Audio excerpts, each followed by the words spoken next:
अस्सलाम वालेकुम। जैसा कि मैंने कहा था कि रिहाई के बाद सनम जवेद साहिबा को देखते हैं दोबारा गिरफ्तार किया जाता है या उनको बाइज्जत तौर पर बरी कर दिया जाता है नून लीग वाले केस के दौरान।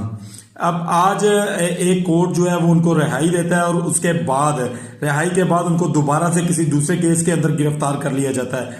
कानून अंधा हो चुका है इस वक्त जनाब। कोई भी जो है वो इस चीज की सुनवाई जो हो रही है अदालतों के अंदर, अदालतें जो फैसला दे रही हैं उसके ऊपर इम्प्लीमेंटेशन नहीं हो रही जनाब। अपनी मर्जी के मुताबिक जो है वो कानून नाफिज करने वाले एफआईआर दे रहे हैं और अपनी मर्जी के मुताबिक लोगों को उठा रहे हैं। जिसको दिल करता है वो उठाते हैं, जिसको दिल करता है वो जेल में डाल देते हैं और जिसको दिल करता है वो अदालतों के कहने पर छोड़ देते हैं और जिसको दिल करता है वो अदालतों के कहने के बावजूद भी उनके ऊपर कोई और केस डालकर उनको जेलों के अंदर डाल देते हैं। जनाब ये कैंडिडेट है पीटीआई के, इनको टिकट्स अलाउ हुए हैं, लिहाजा इनको आप लोगों को चाहिए कि इज्जत के साथ